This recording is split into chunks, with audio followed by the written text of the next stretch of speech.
লাইভটা কাটার ৬ মিনিট পরে আমি যে নার্ভাস থাকতে খবর শুনি যে সরকার পতন হয়ে গেছে। ওই দিনই কিন্তু গ্যাঞ্জামটা শুরু হয়েছে। আর একদিনই সরকার পতন হয়ে গেছে। পুলিশ আমাকে কি চেক করবো আর সেনাবাহিনী কি চেক করবো, উনি আমাকে সব চেক করছে আগে। জানের কোনো মায়া নাই, মানে কোনো নিরাপত্তা নাই, কিছু নেই। আপনি এখনো তো নিরাপত্তা নেই বাংলাদেশে ওইরকম ভাবে আছে নিরাপত্তা, আমি তো দেখি না। দর্শক, সময় টেলিভিশনে আজকে আড্ডায় আপনাদের সবাইকে স্বাগত জানাচ্ছি। তানভীর হাসান আমার সঙ্গে আজ উপস্থিত আছেন এই সময় জনপ্রিয় একজন কন্টেন্ট ক্রিয়েটর আপন খান। আপনারা জানেন যে সম্প্রতি নেপালে একটা আন্দোলন হয়েছে যাকে বলা হয়েছে জেনজি প্রোটেস্ট, এবং সেই আন্দোলনেও কিন্তু সেখানকার সরকারের পতন হয়ে গেছে। সেখানেই সেই সময় উপস্থিত ছিলেন আপন, এবং আমরা দেখেছি যে তার অনেক ভিডিও সেই সময় সোশ্যাল মিডিয়ায় ছড়িয়ে পড়েছিল। তার সেখানকার অভিজ্ঞতাগুলো আজকে জানতে চাই, জানবো কি হয়েছিল, তিনি কি দেখেছেন স্বচক্ষে। আপন, স্বাগত জানাচ্ছি আজকে আড্ডায়। কেমন আছেন? এই তো ভাইয়া ভালো আছি, ভালো আছেন? আমিও মোটামুটি ভালো আছি। স্ক্রিনে দেখতে পাচ্ছি আপনিও ছিলেন সেই আন্দোলনের মুহূর্তগুলো নেপালের। আমি আপনার কাছ সব আমার ভিডিও, সব আপনার ভিডিও, হ্যাঁ, আপনার কাছ থেকেই নিয়েছি। তো আমি আসলে জানতে চাই যে যখন আন্দোলন হয়েছিল কয়দিন আগে থেকে তো হচ্ছিল, হ্যাঁ। ওই না মুহূর্তে না না না না, তাহলে ওইখানে আন্দোলনটা হচ্ছে মানে হুট করে হয়ে গেছে। মানে আমি তো ধরেন এই করে নেপালে যাব ভাবছি, ভাবার পরে হচ্ছে টিকিট কাটছি।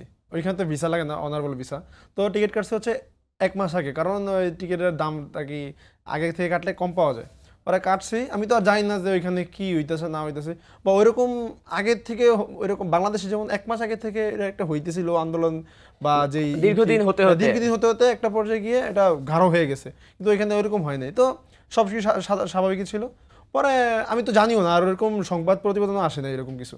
পরে তো আমি গেলাম, হচ্ছে আন্দোলন হওয়ার 3 দিন আগে গেছি আমি ওইখানে। তো যাওয়ার পরেই সিম টিম কিনলাম, দেখলাম নেট বন্ধ। আচ্ছা, কি রে ভাই, এটা আসলাম নেট বন্ধ। পরে সবাই কইতেছে যে আন্দোলন হইতেছে। তো আমারও মানে বাংলাদেশে এত মানে হইচই, এই আজকে এই আন্দোলন, কালকে এই আন্দোলন, এত কিছু, মানে একটু মাইন্ড ফ্রেশের জন্য ওই দেশে গেছে, ওই দেশে আন্দোলন। পরে নেট কিছুই নেই, ওয়াইফাইও নাই, তো ওইখানেও মনে করেন যে একদম কারাবন্দি হয়ে গেছি গিয়া। আচ্ছা, আচ্ছা। পরের দিন দেখি যে ধুমা গ্যাঞ্জাম। ওই দিনই কিন্তু গ্যাঞ্জামটা শুরু হয়েছে। আর একদিনই সরকার পতন হয়ে গেছে ওইখানে 24 ঘন্টায়। ওইখানে কিন্তু ওই 1 মাস যাবত আন্দোলন চলে নাই, একদিন আন্দোলন হয়েছে আর একদিনই মনে করেন যে সরকার পতন হয়ে গেছে। আর মনে করেন যে আর যেটা হয়েছে, তো সকালে আর কি আমি দেখছি, আমরা হচ্ছে 5 তলা বিল্ডিংয়ের উপর, আমি ছিলাম কাঠমান্ডুতে মেইন সিটিতে আর কি। তো হইচই শুনতেছি, তো ভাবছি যে আন্দোলন আজকে গাঢ় হয়েছে। তো লাইভে গেলাম, ফেসবুকে লাইভে গিয়ে আমি আবার বলছি যে এমন এমন আন্দোলন হইতেছে, তো আমরা আইসা আটকে গেছি। আমরা আমরা অবশ্যই ছাত্রদের পক্ষে আছি, ছাত্ররা যাতে ভালো কিছু করতে পারে। আমার আশা যে এই দেশের সরকার হয়তো পতন হয়ে যাবে, কেননা ছাত্রদেরকে মারছে। এটা করছি, তো আমার ভাইটাই সাথে ছিল, এই বেটারে কি কইছিস, এখন যদি এরা যদি সরকার না নামে তো তুই অন্য দেশে তাইছিস, তোর গোষ্ঠী শেষ। পরে তো আমি আসলেই নার্ভাস ছিলাম। লাইভটা কাটার 6 মিনিট পরে আমি যে নার্ভাস থাকতে খবর শুনি যে সরকার পতন হয়ে গেছে। ও আচ্ছা, তাহলে ভাগ্য ভালো আপনার। ভাগ্য ভালো। পরে গেলাম ছাদে, আমার সাথে আবার ড্রোন ছিল। পরে ছাদ থেকে ড্রোন ফ্লাই করলাম, ড্রোন ফ্লাই করে দিয়ে পুরে আল্লাহ, বাংলাদেশের মতো অবস্থা, সব জায়গায় জ্বালাও পুরো অবস্থা, সব বিল্ডিং সব জ্বালাই আছে। পরে দেখছি যে মিছিল, পরে আর নিজেরা সামলাইতে পারি না। পরে একটু নাইমা ওদের আনন্দ মিছিলে একটু সামিল হইলাম, দেখলাম, ঘুরলাম গেলাম। তবে একটা জিনিস ওইখানে কি, ওরা ভদ্রজাতি। কীভাবে ভদ্রজাতি, যে এই যে আন্দোলনটা হয়েছে, হওয়ার পরে আমি মানে ওরা কিন্তু একদিনই এরকম হইচই করছে। আর একজনের হাতেও আমি অস্ত্র বা দেশীয় অস্ত্র বলেন আর কিছু দেখি নাই, সর্বোচ্চ লাঠিমাটি দেখছি ওই আশেপাশে, কিন্তু কারো হাতেই কোনো অস্ত্র বা এরকম কিছু দেখি নাই, বা একজন আরেকজনকে মারতেছে এরকমই দেখি নাই। সর্বোচ্চ নেতা যারা তাদের কাছে পলিটিক্যাল ছিল, তাদের বাড়িঘর জ্বালিয়ে দিছে, কিন্তু ওইরকম মারামারি, হানাহানি, কাটাকাটি এইসব নাই। এই জিনিসটা মানে আমি দেখা আসলে ওই জন্য সাহসটা হয়েছে, তাহলে ব্যক্তি পর্যায়ে মানে হ্যাঁ, ওই জন্য আর কি সাহসটা হয়েছে যে যেহেতু এখানে মারামারি নাই আর কেউ এরকম নাই, তো আমাদেরকেও কিছু করবে না। তো ওই জন্য আর আসলে অনেকে বলতেছে যে ওইখানে যা সরকার পতন করছি বা ওইখানে যা আন্দোলন করছি এরকম কিছু না। ওইখানে যা জাস্ট ওনারা আনন্দ করতেছিল, ওইখানে যা ভিডিও করছি, তো এটাই ভাইরাল হয়ে গেছে। আচ্ছা, আপনি ছিলেন 3 দিন, তার মধ্যে কি তৃতীয় দিনে আন্দোলন পেয়েছেন? না না, আমি তৃতীয় দিনে আন্দোলন পেয়েছি। তৃতীয় দিন পেয়েছিলেন? আমি ছিলাম হচ্ছে 18 দিন। আচ্ছা, তৃতীয় দিনে আন্দোলন পেয়েছি। তৃতীয় দিন আন্দোলন পাওয়ার পরে ওই দিনই মনে করেন যে মিছিল যা হয়েছে হওয়ার পরে পরের দিন একদম মানে ওই ওই দেশের যে সেনাবাহিনী আছে একদম সব ক্লিয়ার। পরের দিন আর একটা মানুষ মানে একদম কারফিউ। আর ওনারা হচ্ছে মানে গভর্নমেন্টকে মানে এটা কি বলে, সরকারের যে না হচ্ছে কি বলে, আর প্রশাসনকে অনেক সম্মান করে আর হচ্ছে অনেক ভয় পায়। আচ্ছা, যার কারণে ওই দেশ কন্ট্রোল হয়ে গেছে পরের দিনেই। আগের দিন সরকার পতন হয়েছে, পরের দিন কন্ট্রোল, পরের দিন আর হানাহানি কাটাকাটি মিছিল মিটিং। আমি এরকমও দেখি নাই যে একটা 4-5টা বড় একসাথে বসে আড্ডা দিতেছে, এরকমও দেখি নাই। তো ওইটি দিয়ে বুঝলাম যে ওরা আসলে সুস্থ জাতি। মানে কারফিউ দেওয়ার পর সবাই বাসাতে অবস্থান হ্যাঁ, করেছে। সবাই বাসাতে অবস্থান করছে। আমরা তো আমাদের দেশে আন্দোলনের পর দেখলাম যে 4-5 দিন পুলিশ ছিল না, কেউ পুলিশ ছিল না, রাস্তাঘাট অবস্থা খারাপ, মানুষকে মেরে ফেলতেছে, মানে জানের কোনো মায়া নাই, মানে কোনো নিরাপত্তা নাই, কিছু নাই। আপনি এখনো তো নিরাপত্তা নেই বাংলাদেশে ওইরকম ভাবে আছে নিরাপত্তা, আমি তো দেখি না। ওই চুরি ছিনতাই মিনতাই হইতেই আছে। যাই হোক, ওই দেশে পরের দিনই সব কন্ট্রোল। পুলিশ ছিল? পুলিশ ছিল না, পুলিশের সব জ্বালামেলে দিছে ওই দেশেও। পুলিশ থানা মানা যা আছে সব জ্বালাই দিছে, কিন্তু সেনাবাহিনী স্টেট। মনে করেন যে তো আমার আবার ট্রলি মানে ঢাকা থেকে যায় নাই। হ্যাঁ, ট্রলি যায় নাই, ট্রলিটা এই এয়ারপোর্টে আটকে গেছে আর এখন ট্রলি আসে নাই। পরে 3 দিন পর আমাকে মেল করা হয়েছে যে আপনার ট্রলিটা আসছে, আপনি জামা কাপড় নাই কি পরবো, আর ওইদিকে সব বন্ধ কারফিউতে, কিছু কিনতেও পারি না। তো পরে ট্রলিটা আসছে, এয়ারপোর্ট যাইতেই হবে যেহেতু ট্রলি আমার আসছে। পরে ওই একটা ট্যাক্সি ম্যানেজ করছি, কোনো ট্যাক্সি ম্যাক্সি নেই, কারফিউ, একটা ট্যাক্সি ম্যানেজ করছি। মানে ওনারা এত ভয় পায়, আমি বলছি যে আমার সব ডকুমেন্ট আছে, আমার এয়ারপোর্ট যেতে হবে, আমার ওই লাগেজ আনতে হবে। ওই নেই হাম নেই যাएंगे, हमको गोली मार देगा, ট্রলি লেগে বিলে গুলি মেরে দেবো। তো ওরা আসলে এরকম ভয় পায় আর সম্মান করে। যার কারণে পরে আমি বললাম যে আমাদের এরকম মেইল আছে, আর এই যে আমার মেইল আসছে, আমাদের এই যে হচ্ছে আইডেন্টি, আমাদের যে পাসপোর্ট, আমরা যাইতে হবে, ট্রলিটা আনতে হবে, আপনি চলেন, সমস্যা নেই। পুলিশ আমাকে কি চেক করবো আর সেনাবাহিনী কি চেক করবো, উনি আমাকে সব চেক করছে আগে। ড্রাইভার আগে চেক করছি, ট্যাক্সি ড্রাইভার, যে সব ঠিক আছে, আপনারা সঠিক কিনা। পরে গেছে, যাওয়ার পরে ট্রলি পেয়েছি। তো ওনারা বুঝলাম যে ওনারা আসলে মানে প্রশাসনকে সম্মান করে, ভয় পায় সম্মান করে, যার কারণে ওনারা ওই দেশ উল্টাপাল্টা না, এই জন্য আর কি। আচ্ছা, ঠিক আছে, মানে আপনি আন্দোলনে আগেও পেয়েছেন, আন্দোলনও পেয়েছেন, পরবর্তীতে আন্দোলনের পরবর্তী সময়ে তো আমি মনে করেন যে ভয় পেয়েছিলাম, কারণ এত টাকা খরচ করে ওই দেশে গিয়েছি, একটু ঘুরমুটোর মতো দেশটা ফিল নেবো, সব কারফিউ, এখন অনির্দিষ্টকালের জন্য কারফিউ, কবে কারফিউ খোলে ওই জন্য, তো বাসায় বসেছিলাম। পরে 3-4 দিন পরে হচ্ছে কারফিউ শিথিল করছে, শিথিল করার পরে আমি এক শহর থেকে আরেক শহরে গেছি, যাওয়ার পরে মোটামুটি ঘোরাঘুরি করা হয়েছে, ওই প্রসঙ্গেও আসবো। কিন্তু আরো বলতে চাই যে আমরা যখন নেপালে আন্দোলনের পর সরকার পতন হয়ে গেল দেখলাম, আমরা দেখছিলাম যে আমাদের ক্যাপ্টেন জামাল ভুঁইয়া ফুটবলে, তিনিও ভিডিও ছেড়েছিলেন যে তার হোটেলের পাশে আগুন দেওয়া হয়েছিল। আপনাদের হোটেলে এমন হয়নি বা আপনার কাছে অনিরাপদ মনে হয়নি যে আমার হোটেলে কি আক্রমণ হয় কিনা? না না না না, আমি ছিলাম একটা আবাসিক এলাকার মধ্যে, ওইখানে এরকম সমস্যা নেই। ইভেন এরকম হয়েছে এলাকায় তো কতক্ষণ বাসায় বসে থাকা যায় কারফিউ, তা আমি নাইমা হচ্ছে একটু এলাকাতে ঘোরাঘুরি করতেছিলাম, ওরে ভাই সবাই যে মিলে তাকিয়ে ছিল, মানে একজন আয়সা বলছে এ আবার কে কিসলে এই সেই হ্যান ত্যান বকচকর। পরে যে বুঝলাম যে আম করে মনে হয় ধরেন যে অন্য দেশের যদি সোর্স ভাই যে মাইটটা দেয়, পরে বাসায় গিয়া। ও আচ্ছা, মানে সন্দেহের চোখে দেখছিলাম। আমরা দেখেছি যে আমাদের ভারত সহ বিভিন্ন দেশে গণমাধ্যমের প্রতিও মানে সাংবাদিকদেরকে আক্রমণ করা হয়েছিল, আপনি দেখেছেন এমন কিছু? না না, এরকম কিছু দেখি নাই। এমন কিছু দেখেননি? ঘুরেছেন? আমি দেখি নাই যে মানুষকে আক্রমণ করছে। সর্বোচ্চ 2-1 নেতা কর্মীকে আক্রমণ করছে, তাও মারে নাই। আমাদের দেশের মধ্যে মেরে ফেলছে, ওরকম মারে নাই। হয়তো ওই মানুষের একদিনের যেই ছিল, খুব ছিল, বা যারা বেআইনি বা উল্টাপাল্টা কার্যক্রমের সাথে লিপ্ত ছিল, তাদেরকে হয়তো ওই মারছে বা গণপিটুনি দিয়েছে, কিন্তু মারে নাই। আচ্ছা আপন, আমাদের দেশেও তো আন্দোলন হয়েছিল, সেখানেও কিন্তু এই জেন জি আন্দোলন করেছে, তারা কি আমাদের দেশে এই আন্দোলনের কথা জানতো, ওদের সঙ্গে কথা হয়েছিল? হ্যাঁ, তো আমাদের অনেকে জিজ্ঞাসা করছে বাংলাদেশি হো, তো আমরা বলছি যে হ্যাঁ আমরা বাংলাদেশ। ও বাংলাদেশে তো কিছু নাকি হয়েছে এরকম কিছু। পরে কয় যে আমি কয় যে একদম বাংলাদেশের মধ্যে। পরে ওনারা আবার এটা বলছে মানে যে বাংলাদেশ কতদিন যাবত হয়েছে, আমি 28 দিন। আমাদের তো একদিনই হয়ে গেছে। আচ্ছা, কিন্তু ওনারা আমাদের দেশ থেকে কিন্তু অনেকটা কপি করছে, অনেকটাই শিখছে আমাদের দেশের থেকে। এটা বলছেন আমাদের দেশের মানুষ থেকে অনেক কিছু শিখছে ওনারা। এটা বলছেন শিখেও না, পরে পিঠা খাবো ওই দেশে, ভাই আমার কেউ নাই। আচ্ছা, আপনার এই যে আমরা যে সিনগুলো দেখছি, এগুলো এইসব জায়গায় কি আপনি ছিলেন? এই যে ভবনগুলো এগুলো কোথায়? এগুলো আমি কাঠমান্ডুতে, আমি ওইখানে বাইক দিয়ে ঘুরছি ওই সময়। তো সবাই বাইক দিয়ে মিছিল রেলি করতেছিল, তো ওইদের মাঝখানে ঢুকে গেছি, ঢুকে ভিডিও করছি, সবাই বুঝছে যে বাংলাদেশি, বাট আমাদেরকে হয়তো সাধুবাদ দিছে। আরো তো অনেক পর্যটক ছিল তবে না ওই দেশের মানে বাংলাদেশিকে অনেক ভালোবাসে ওরা। আচ্ছা, কিভাবে বুঝলেন এটা? হ্যাঁ, বাংলাদেশিকে খুব ভালোবাসে। অন্য দেশের যেমন এশিয়া যে কান্ট্রিগুলো আছে, ওদের মধ্যে চায়না যে মানুষ আছে, ওদেরকেও ভালোবাসে, ওদেরকে বেশি প্রায়োরিটি দেয়, আমাদেরকে মোটামুটি প্রায়োরিটি দিছে। আচ্ছা। বাংলাদেশি বলছে আর মানে ওরা তো জানে বাংলাদেশেও কিছু না কি হয়েছে, তো ওই জন্য আর কি প্রায়োরিটি দিছে এরকম। আচ্ছা, পর্যটক হিসেবে তো শুধু বাংলাদেশি না, এখানে তো আরো অনেকে আটকা পড়েছিল। হ্যাঁ হ্যাঁ হ্যাঁ, ওদের ব্যাপারে তখন আসলে আপনারা আমি একটা ওনারা জিনিস ভয় দেখেছিলাম, পাইছে। আরেকটা জিনিস ছিলাম, সব তো বন্ধ ছিল, খাওয়া দাওয়া করলেন কিভাবে? আমি যে হোটেলে ছিলাম ওর নিচেই ছিল, আচ্ছা, রেস্টুরেন্ট ছিল, রেস্টুরেন্ট ছিল, সমস্যা হয়নি? ওই জন্য সমস্যা হয়নি। আচ্ছা, ঠিক আছে। আপনার বলছিলেন যে আন্দোলন শেষ, তারপর হচ্ছে যখন কারফিউ উঠে গেল আপনি ভ্রমণ করতে বের হলেন নেপালে, অন্যান্য শহর গিয়ে আসলে আন্দোলনের প্রভাব কি দেখেছেন? ওখানেও কি কাঠমান্ডুর মতোই হয়েছে? জ্বালাপুরা সব শহরে হয়েছে, সব ভেঙে চুরে একাকার। এখন কি অবস্থা দেখে আসলেন সর্বশেষ? সর্বশেষ হচ্ছে আন্দোলনের পরের দিনই তো সব শিথিল, একদমই নরমাল, একদম নরমাল, একদম 2 দিন কারফিউ ছিল, মানুষের আবার করছে, পরের দিন ওকে ফাইন, মানুষ যে যার মতো চলতেছে।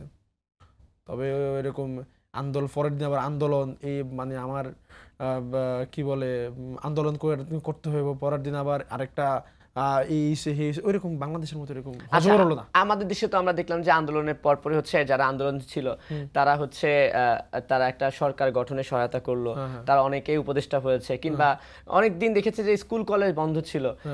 নেপালে যারা আন্দোলনের সঙ্গে যুক্ত ছিল, জেএনজি, আমরা দেখেছি একজন ডিজে সম্ভবত যিনি আন্দোলনের নেতৃত্বে ছিলেন। ওই দেশের শিক্ষার্থীরা কি সরকার গঠনে কোনো ভূমিকা নিয়েছে কিনা, বা স্কুল কলেজগুলা বন্ধ বা খোলা এই ধরনের কিছু দেখেছেন? এটা আমি সঠিক জানি না, যেহেতু আমি টুরিস্ট প্লেসে ছিলাম। আমি 2-3 দিন পরেই টুরিস্ট প্লেসে চলে গেছি। আসলে আপনি যদি এখন কক্সবাজার যান, আপনি কি দেশের খবর বুঝতে পারবেন, কিন্তু আনন্দ করবেন। আচ্ছা, মানে আপনার মুখ্য ভূমিকাটা ছিল আসলে ভ্রমণ, আন্দোলনটা লাগবে চান্স হয়ে গেছে। তারপরও আমি যতটুকু জানি যে ওইখানে স্টুডেন্টরা নতুন সরকার গঠনের জন্য করছে, ভূমিকা নিয়েছে। হ্যাঁ, আমি ফেসবুকে কিছু পোস্ট দেখছিলাম, ওনার নাম ছিল আচ্ছা, একজন ডিজে, উনি ডিজে কি জানি নাম, ডিজে করে, কিন্তু নামটা ভুলে গেছি আমি। উনি আন্দোলনের নেতৃত্বে ছিলেন। হ্যাঁ, উনি করছিলেন। তো ওনারাই হচ্ছে আসলে ওনারাও সরকার গঠনের ভূমিকা রেখেছে কিছু। আচ্ছা, ঠিক আছে। এবার আমি কোথায় কোথায় ঘুরে, তবে সরকার গঠনে ভূমিকা রেখেছে ঠিক আছে, কিন্তু সরকার গঠনে ভূমিকা রাখছে ঠিক আছে, কিন্তু ওইরকম আন্দোলন কইরা মনে করেন যে রাস্তা সড়ক আটকে দেশ মেশ 12টা বাজিয়ে সরকার বসাইতে হইব, এরকম কিছু না। ওনাদের মধ্যে যে আমার ক্ষমতা পাইতে হইব বা আমার ক্ষমতা লাগবে, এরকম আমি দেখি নাই কাউকে।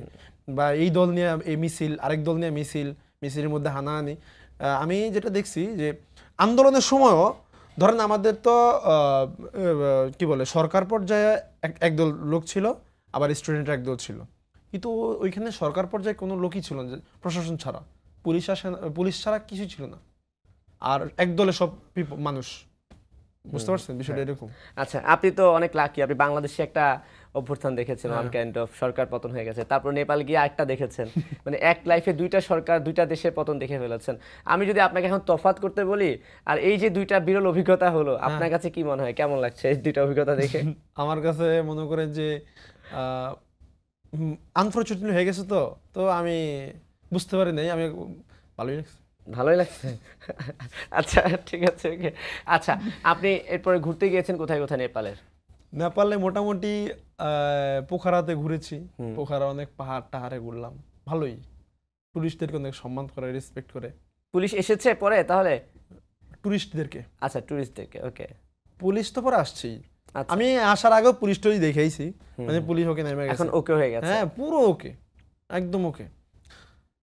আর ওইখানে যে আমি ঘুরছি টুরছি, মানে ধরেন আমি যে জায়গায় গেছি ওইখানে নেপালে, তো বাংলাদেশ হলে রেভলিউশনের পরে আপনি ওই জায়গায় ওইখানে যাইতে 10 বার চিন্তা করবেন, যদি চিন্তাই করে মনে করে আপনার মাইরা ফেলে কিছু নেওয়া যায়, হ্যাঁ, কিন্তু আমি অত পাহাড়ের উপরে গেছি, কোনো সমস্যা নেই, ওনারা খুব রেসপেক্ট করে, সম্মান করে, আর ওনারা খুবই নিরাপদ, একদমই নিরাপদ, আসলে নিরাপদ।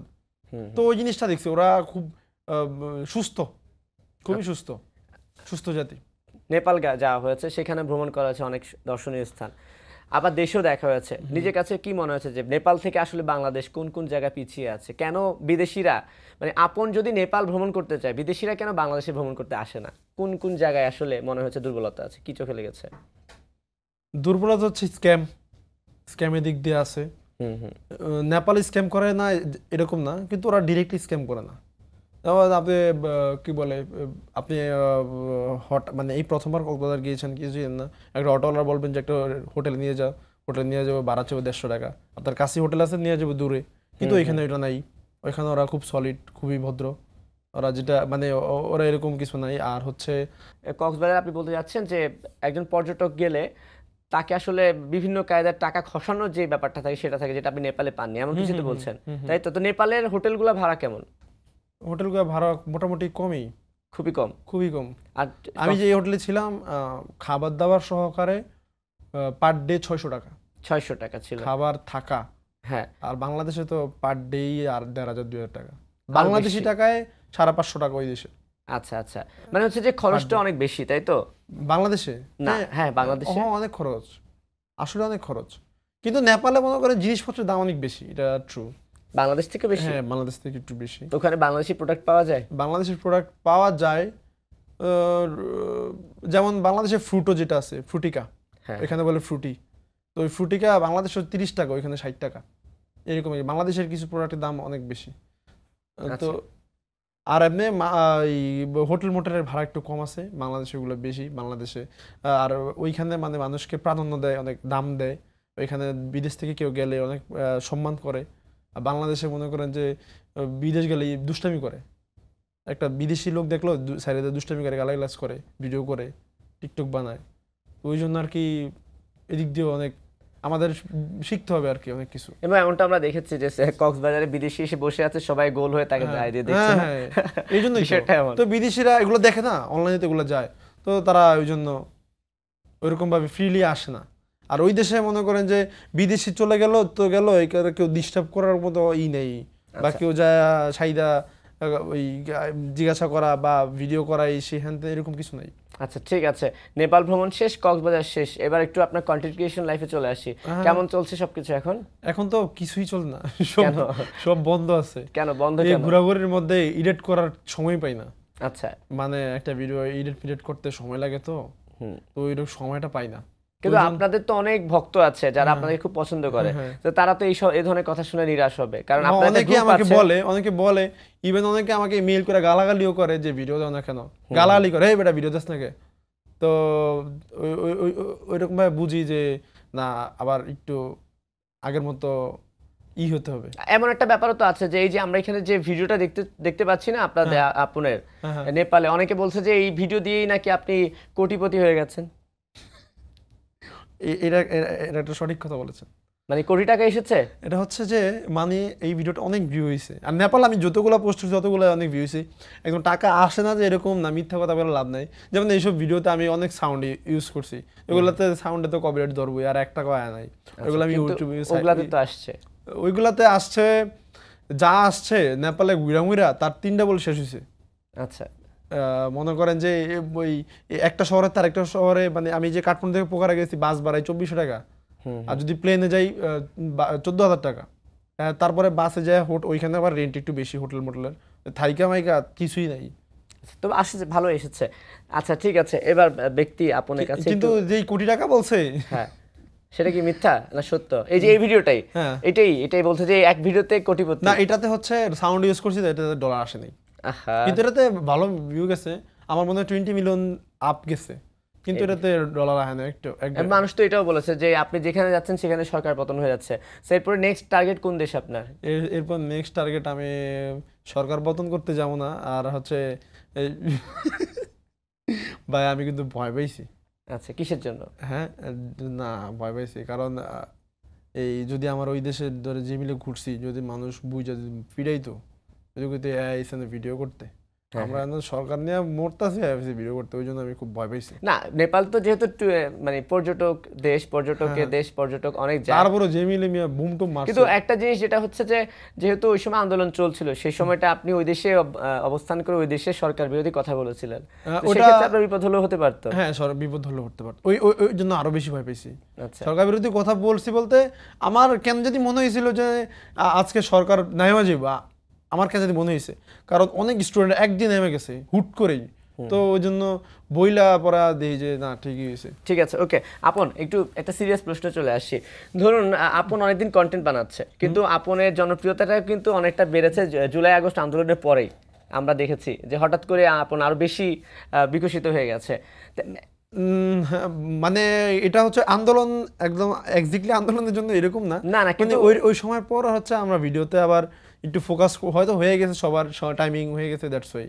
আচ্ছা আচ্ছা, ঠিক আছে। তো এখন আপনার এবং আপনাদের কন্টেন্টও আপনারা দেখেছিলেন, একটা দেখিয়েছিলেন, এর আগে কথা হয়েছিল যে আপনারা কে কি করছেন, কোথা থেকে এসেছেন জানি, আসলে আপনারা নিজেরা খুব গর্ব করে দেখিয়েছিলেন। তো এখন তো আপনি আগের থেকে আর ভালো জায়গায় গিয়েছেন, তার মধ্যেও কি কোনো কষ্টের কথা আছে কিছু? কষ্টের কথা বলতে আমি হচ্ছে আগে আমি তো কন্টেন্ট ক্রিয়েশন শুরু করছি ধরেন অনেক আগে থেকে, তখন পড়াশোনা করতাম, এখনও পড়াশোনা করি। বাট আমার মানে মানে ভালো একটা মুখ দেখছি অনার্স সেকেন্ড ইয়ার পাশ করার পরে, লাস্ট 1 বছর যাবত। তো তার আগে হচ্ছে আমি টিউশনই করতাম, মাসে ধরেন 3-4 হাজার টাকা ইনকাম করতাম। তো 3-4 হাজার টাকা আসলে আমার বাবা ওইরকম ইনকাম করে না। তো আব্বু হয়তো কত 15-20 হাজার টাকা ইনকাম করতো। তো তখন হচ্ছে সংসার একটা টানা হিচড়া ছিল। তো তখন একটা চাকরির সন্ধান পেয়েছিলাম আমি। তো চাকরিটা হচ্ছে গুলশানে, ওটা হচ্ছে ধরেন সেলসম্যানের। আমাকে একটা জেলা থেকে আরেকটা জেলায় পাঠিয়ে এখানে সেলসম্যান দিবে। তো চাকরিটার স্যালারি ছিল 22,000 টাকা। তো 22,000 টাকা আমার সংসারের জন্য একটা হিউজ ছিল। তো আমার আব্বু তো খুবই মানে হয়েছে যে তোর যেমনি হোক চাকরিটা পাইতে হইব। এবং চাকরিটা মানে পাইতে হলে আমাকে খবরটা দিয়েছিল আগের দিন সন্ধ্যায়, ওই পরের দিন সকাল হচ্ছে ইন্টারভিউ 10টায়। তো ওই দিন সন্ধ্যায় খবরটা পাওয়ার পরে আব্বু আর কোনো দিন দেখায় না মানে আমার আছে কিনা। পর আব্বু বলছে তোর দেখ সংসারের মানে এখন অবস্থা দেখ কী অবস্থা। পরে আমি আর কিছু বলি নাই, পরে 12টার দিকে রওনা হয়ে গেছি। আচ্ছা, 12টার দিকে রওনা হয়ে গেছি। ওই দিনই সন্ধ্যার দিকে শুনছি, 12টার দিকে রওনা দিয়েছি, যেমনি আছে এমনি 2টা শার্ট 2টা প্যান্ট নিয়ে। পরে রওনা দেওয়ার পরে লঞ্চে, আমাদের তো চাঁদপুর টু ঢাকা লঞ্চ। পরে লঞ্চে হচ্ছে আসবো যে ভাড়া নাই, ভাড়া ছিল মনে হয় 200-300 টাকা। তো ঠান্ডা শীতকাল তখন, তো ওই তখন লঞ্চে জায়গাও ছিল না। তো মানে আপনি কেবিনে বসলে তো 500-700 টাকা লাগবে, চেয়ারে বসলে 300-400 টাকা লাগবে। তো আমি ছাদে ঘুমাইছি বলতে শুয়েছিলাম, ঠান্ডায় আমার অবস্থা করে 12টা বাজে ফেলছে। মানে তখন আসলে মানে নিম্ন পর্যায়ে যে কষ্টটা। তো পরে আমি মসজিদে গিয়ে শুইছি, লঞ্চের মসজিদে। তো মসজিদে শুইছি আর আমাকে শুইতে দিয়েছিল, তো ঘুমাইছি। ঠান্ডায় ওই দিন রাত্রে আর ঘুমাইতে পারি নাই। পরে 6টার দিকে লঞ্চ থামছে, টাকা নাই।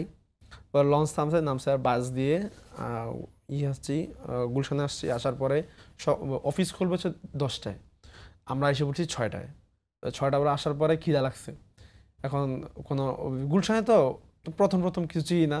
তো গুলশানে হচ্ছে আপনার মানে যেমন গুলিস্তানে সব জায়গাতে আপনার হোটেল পাবেন, কিন্তু গুলশানে এক এক মানে গলিতে এক এক পরে আমরা ঘুরে টুরে একটা হোটেল পেয়েছি, একটা রুটির দাম নিয়েছিল 35 টাকা, আমার কাছে আসিল 200 টাকা। পরে মানে বড় লোকই ছিল। পরে তখন আসলে যাই হোক খিদার ঈদের জন্য খাইছি, খাওয়ার পরে ওই গুলশান ওইখানে আবার বসার মতো স্পেস নাই। আর আপনি হচ্ছে তো একটা বাসার নিচে বসছি, বসার পরে ছিল খুলছে, অফিস খুলছে, অফিস খোলার পরে গেলাম। যাওয়ার পরে ওইখানের বস আসে না। তো বস আসে না, পরে আমরা একটা রুটি খেয়েছিলাম, পরে বসেছিলাম 3টা পর্যন্ত বসের জন্য। তো দুপুরের লাঞ্চও করি নাই, সকালেও কিছু খাই নাই। তো খিদায় আর রাত্রেও ঘুমাই নাই।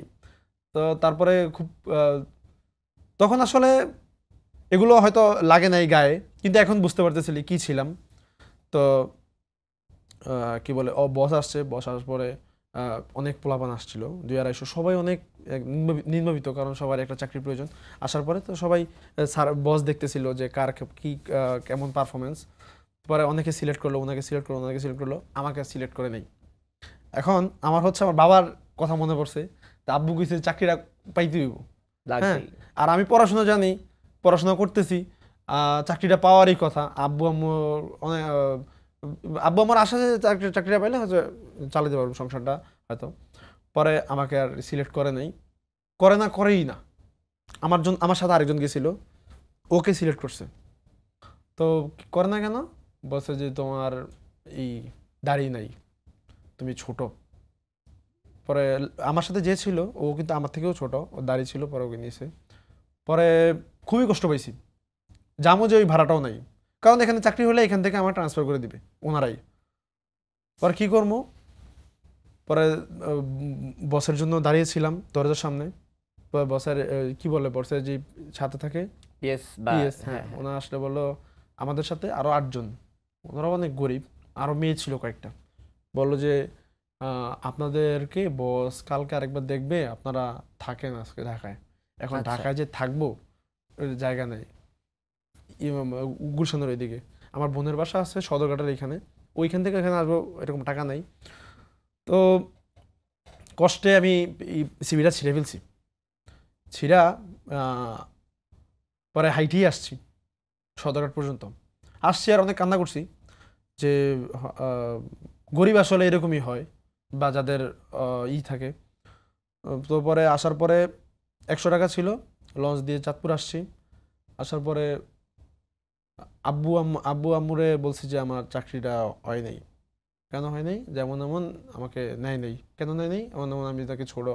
কিন্তু আমার বলছিল পরের দিন যাওয়ার জন্য, আমি মানে কষ্টে আর জিদ দিয়ে চিঠি ছিঁড়ে সিবি ছিঁড়ে ফেলছি। তুই বেড়া বেয়াদব, সিবি ছিঁড়ে ফেলছোস, পরের দিন নিতেই পারতো। মানে কোনো দিকে না, মানে মানে অভাবের যে মুখটা না, ওইটা দেখছি, বুঝছেন। তা এখন রিয়েলাইজ করি, এখন হচ্ছে লঞ্চ দিয়ে যাওয়ার সময় হয়তো উন্নত কেবিন বা এদিক থেকে ওইদিকে যাওয়ার জন্য স্লিপার বাস এগুলো সিলেক্ট করি, কিন্তু আসলে তখন দেখছি যে অভাবের জিনিসটা কি। হয়তো আল্লাহ আমার এখানে আনছে, নাও আনতে পারতো, তো আল্লাহর কাছে সন্তুষ্ট, এটাই। কতদিনে এই ঘটনা এটা? এটা বেশি দিন না, 2-3 বছর আগে। তবে এই জিনিসটা থেকে একটা জিনিস শিখছি কি, আমি বাসায় আসার পরে আব্বু আমার এত কথা শোনার পর আমি টিউশনিটা ছাড়ি নাই আর। হ্যাঁ, টিউশন 2-3 দিন গ্যাপ ছিল, আমি টিউশনিটা ছাড়ি নাই, আর পড়াশোনাটাও চালিয়ে রাখছি। আমার ইচ্ছা ছিল যে কিছু একটা করবো বা কিছু একটা হবে। তো ভিডিওতে লাইকে ছিলাম যেহেতু এটা আমার শখ, এটা কিন্তু এখান থেকে ইনকাম হবে বা এখান থেকে আর্নিং করবো এরকম না। কারণ বর্তমান যুগে এখন মানুষ মনেই করে যে ইনকামের জন্য এখানে নামতে হবে, আর ইনকামের জন্য নাইমা মনে করেন যে আত্মসম্মান যা আছে সব বিক্রি করে, কই যায় কি ভিডিও করে না ভিডিও করে, তারপরে কি ফেসবুক এসে বলে যে সাপোর্ট করলে সাপোর্ট পাবেন। আসলে এরকম ক্রিঞ্জ আর এরকম আত্মসম্মান বিক্রি করে ইনকাম বা করা যায় না। আমার আশা ছিল যে আমি ভিডিও করি, বা আমার ওরকম ছিল, কনফিডেন্স ছিল যে আমি একটা কিছু করতে পারবো বা একটা কিছু হবে। তো ওই যে ইনকাম করবো এরকম জিনিস না। তো আমি পড়াশোনা চালিয়ে রাখছি, কারণ একটা ভালো চাকরি করব ওই জন্য, বা চাকরি হয়তো আসতে পারে ওই জন্য আমি পড়াশোনা চালিয়ে রাখছি। তা আল্লাহ আমাকে এখানে আনছে। এখন এখন আমার চিন্তা হচ্ছে আমি যাতে আরো 2-1 মানুষকে চাকরি দিতে পারি, ওইরকম আল্লাহ যাতে আমাকে তৌফিক দেয়। আচ্ছা, একটু আপন ধরুন আপনি চাকরি পাননি, সিভি ছিঁড়ে ফেলেছেন, বাবা তখন রাগ করেছিল। বাবা মার মুখের দিকে তাকাইতে পারি নাই আসলে। আসলে বাবা মা তো ভালোবাসে, বাবা অনেক ভালোবাসে, কেমন ভালোবাসে আমি প্রকাশ করতে পারবো না। কিন্তু অভাবের সংসার তো ভাই, তখন আসলে অভাব অভাব মানুষের স্বভাব নষ্ট করে ফেলে, এটাই। না, এখন আপনি তো এখন কিছুটা হলো অভাব দূর করতে পেরেছেন। হ্যাঁ, আলহামদুলিল্লাহ অনেকটা। এখন বাবা কি বলে? এখন বাবা মানে এখনো বলে যে কিছু একটা কর, চাকরি বাকরি কর, মানে এটা তো আর প্রফেশন হতে পারে না, ওই জন্য আর কি। কিন্তু আমি এটা চালিয়ে রাখছি অনেক বকা ছকার খাওয়ার পরও। আচ্ছা, কিন্তু আপনি তো একা আসলে ইনকাম করছেন না। আমার তো মনে হয় আপনাদের একটা টিম আছে, সেটা আমরা সবাই চিনি, আপনার টিমের সবাই, তারাও তো মনে হয় কিছু না কিছু সেখান থেকে পাচ্ছে। এবং তারা যারা আপনার টিমে আছে এরাও তো খুব যে উচ্চ স্তরে বা কাজ করছে এমন কিন্তু না। আপনারা দেখেছেন কেউ সিএনজি চালাচ্ছে, কেউ হচ্ছে চায়ের দোকানে যথাসম্ভব, না চায়ের দোকান নাই, হচ্ছে জুসের দোকান টোকান আছে, আরেকজনের হচ্ছে জামা কাপড়। সবাই আস্তে আস্তে ডেভেলপ হচ্ছে আলহামদুলিল্লাহ। সবাই মানে এখান থেকে আর্নিং দিয়ে যে ডেভেলপ হচ্ছে এরকম না, কারণ এখানে একটা পরিচিতি। তো যেমন সাকিব দোকান দিছে, তো তার পরিচিতি আছে যে সে মানুষের ভালোবাসা অর্জন করছে, যার কারণে তার দোকানে মানুষ অনেক বেশি যায়। কারণ এমনও হয়েছে ওর মার্কেটে কারো সেল হয় না, ওর ওই দিন টপ সেল। আচ্ছা, সাকিবের কারো দোকানে বিসমিল্লাই হয় নাই, কারণ ওই মার্কেটটা একটু ভিতরে আর কি, চাঁদপুরে। কারোর দোকানে বিসমিল্লাহ হয় না, ওই ফ্লোরের ওর টপ সেল। তো এরকম এখান থেকে যে ইনকাম করতেছে এরকম না, এখানে পরিচিতিটা দিয়ে ওইখানে ব্যবসায় কাজে লাগাচ্ছে। এরকম কিছু তার তো সবার ডেভেলপ হচ্ছে। মানে হচ্ছে কন্টেন্ট ক্রিয়েশন থেকে যে আসলে টাকা ইনকাম করাটাই যে ফ্যাক্ট তা না, এখান থেকে একটা ফেস ভ্যালুটাকে কাজে লাগিয়েও আসলে ভালো কিছু করেও নিজের সংসার চালানো যায়, সেটাই বলতে যাচ্ছি। হ্যাঁ এটাই তাই তো? সঠিক। হ্যাঁ। তা এখন তাহলে আপনার ভবিষ্যতে পরিকল্পনা কি, আপনি কি করতে চান? ভবিষ্যতে একটা ভিসা দেন, বিদেশ জায়গা। আচ্ছা, ভিসা দিলে মানে আপনার দেশ ছাড়ার প্ল্যান খুবই বেশি, এই ধরনের কিছু? না, দেশ ছাড়া, দেশকে আমি অনেক ভালোবাসি। আমার এলাকাকে, আমার বাবা মাকে, আমার বাড়ি, যেই আমাদের বাড়ি হচ্ছে একটা আগের বাড়ি, তো আগেরকার তো মাঝখানে উঠোন, সবাই মিলেমিশে থাকি, তো ওই যৌথ পরিবার, ওইটাকে আমি খুব ভালোবাসি, যার কারণে ছাড়তে পারুম না, দেশ ছাড়তে পারুম না, আর ছাইরেও থাকতে পারুম না বেশি দিন, এরকম আর কি বিষয়টা। ঠিক আছে, আপন অনেক কথা বলেছে, আড্ডা দিয়েছি, মজা করলাম, এক্সপিরিয়েন্সে শুনলাম। ভক্ত যারা আছে তাদের উদ্দেশ্যে কিছু বলার থাকলে সুন্দর করে বলে দিন একটু। ফার্স্ট অফ অল, আপনারা আমার ভক্ত না, আপনারা আমার ভাই ব্রাদার, ভালোবাসার মানুষ। আর আমি আপনাদের কখনো যদি আল্লাহ আমার অনেক উপরে নিয়েও যায়, আমি ওইরকম মানে দেখে চলবো না। আমি আপনাদেরকে খুব ভালোবাসি, আর আমি আশাবাদী আপনারা আমাকে খুব ভালোবাসবেন, ভালোবেসে যাবেন, আর আমাকে টিকটক আর বলেন না। আর এটা বলবে নাকি যে সাপোর্ট করলে সাপোর্ট পাবেন? আর হচ্ছে আমাকে সাপোর্ট করলে হচ্ছে 5 সেকেন্ডে ব্যাক দিব। হ্যাঁ, এটা হচ্ছে এখন ফেসবুকে খুব 5 সেকেন্ডে ব্যাক কমন দিব একটা ডায়ালগ। আর আশা করি আপনি আমাকে 5 সেকেন্ডে ব্যাক দিবেন। ধন্যবাদ। ঠিক আছে, ওকে আপন, অসংখ্য ধন্যবাদ, মজা করছিলাম আপনার সঙ্গে, ভালো থাকবেন। ঠিক আছে ভাইয়া। দর্শক, আড্ডা দিচ্ছিলাম কন্টেন্ট ক্রিয়েটর আপন খানের সঙ্গে, যে যেখানে থাকবেন ভালো থাকবেন, সময় টেলিভিশনের সঙ্গে থাকবেন।